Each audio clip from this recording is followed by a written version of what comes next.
And what Prabowo said about Gusdur, and now his team is using Gusdur as one of their campaign symbol or slogan.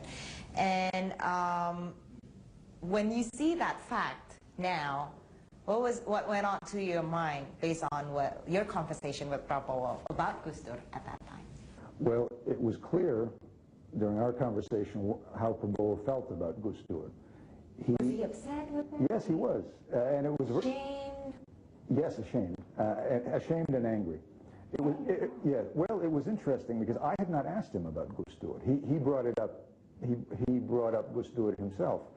We were talking in general terms about democracy, and then Prabowo started to say Indonesia is not ready for democracy. There are too many religions, too many ethnic groups, too many regions.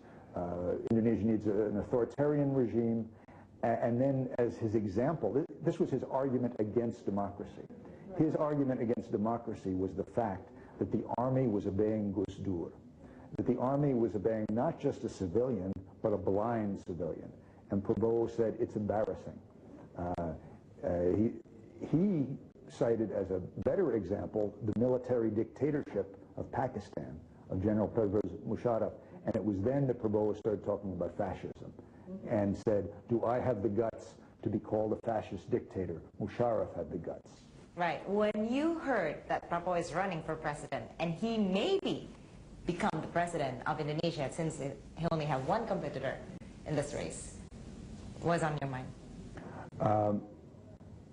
First, that I had to bring this information out, and second, that this would be very dangerous for people in Indonesia if Prabowo becomes president.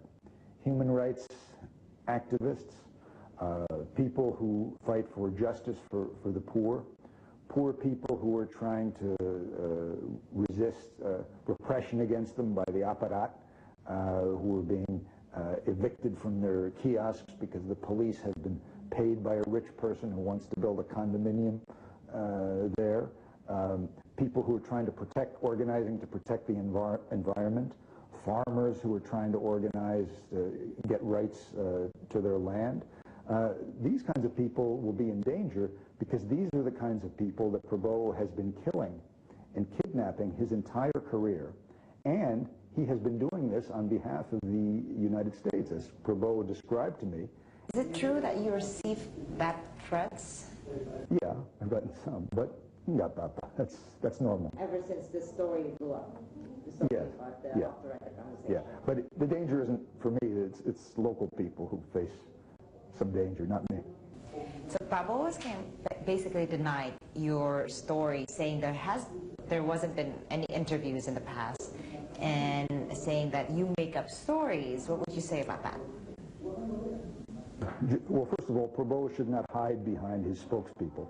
General Prabowo should come out directly and speak about it. If Prabowo wants to deny it, he should face me in court. He should laporkan saya for the criminal libel, pencemaran nama baik, and we can face off inside an Indonesian courtroom. Until he does that, I think his denials cannot be taken seriously.